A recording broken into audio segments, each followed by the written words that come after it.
So I started my podcast about 1 month ago, and in this video we're going to talk about what I've learned in doing so.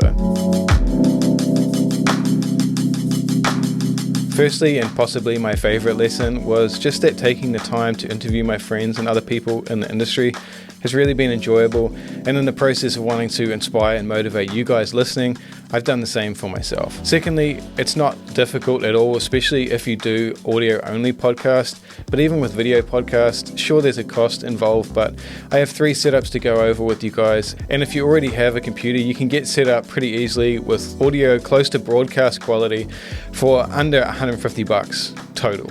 And lastly, just for you guys saying no one will want to listen to what I have to say, I said the same thing, and there's nothing special about me. Now I have over 40,000 YouTube subscribers, and it's an amazing community of people that I'm really proud of. Also, it's a great stream of passive income, and I'm sure you guys are into that.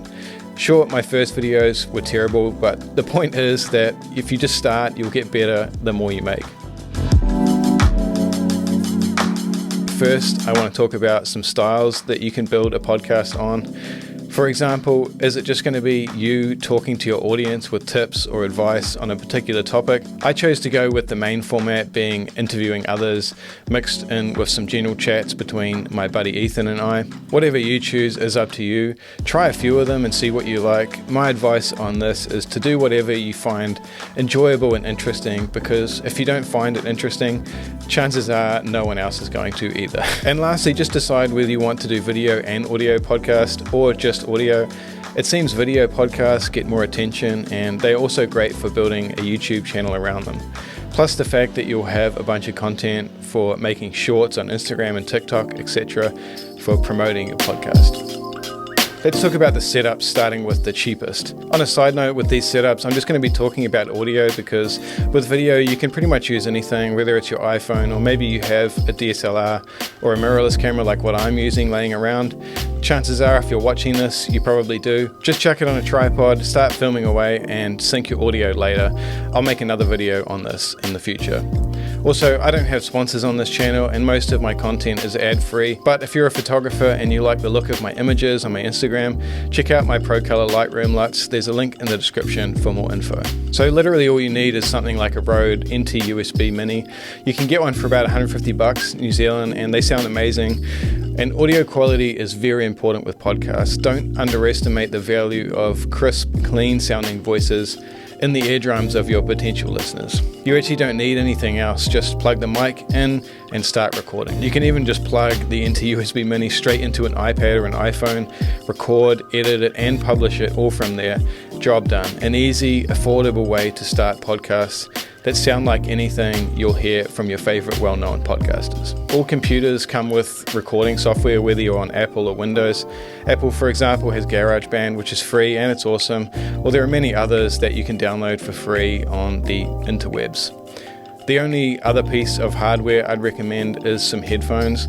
These can be anything from like Apple earbuds or over-ear headphones.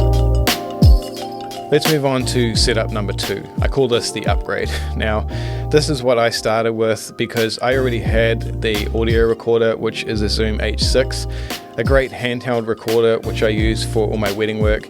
It has 4 XLR inputs, which means I can run up to 4 people with separate mics. It also sounds great, and it's extremely mobile. So because I already had the audio recorder, I went and bought 2 Rode pod mics like this one here.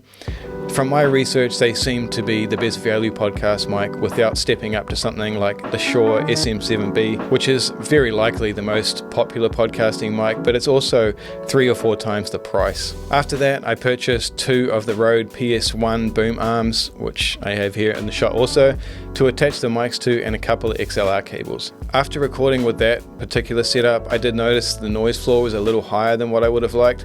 Noise floor just refers to the amount of noise, or hiss some people might say, that you can hear when no one is talking. This is because dynamic mics like the pod mic or the Shure SM7B require a lot of gain or volume to make them sound good. So after a little research, I purchased 2 of the Clark Technics CT1 signal boosters. These just give you, I believe, about 20 dB of clean volume and made them sound a lot cleaner. It's important to remember I'm certainly being pedantic at this point, but if I can hear it and the podcast is aimed at people in this industry, I'm sure others are going to be able to hear it also.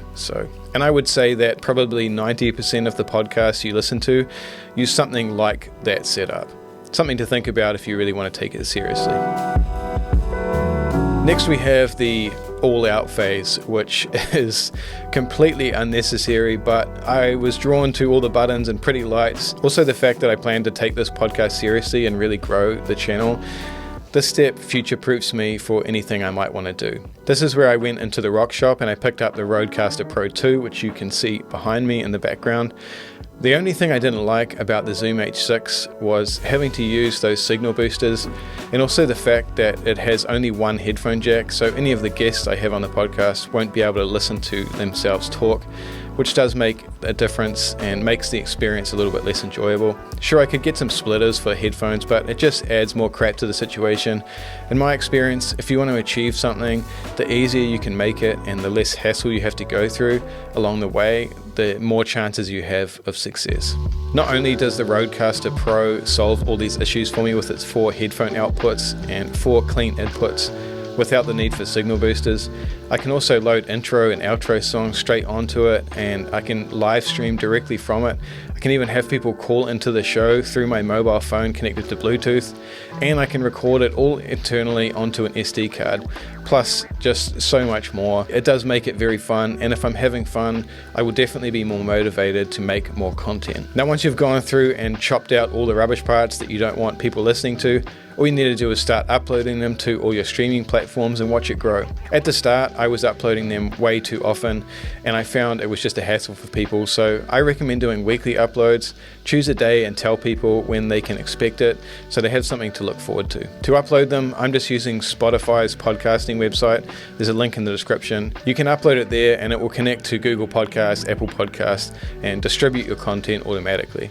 The next thing to think about is creating your video content and spreading the word, but that's for another video. I hope you guys enjoyed that and it was helpful for you. Subscribe to my channel, give me a like or drop a comment below, and I'll see you guys in the next video soon.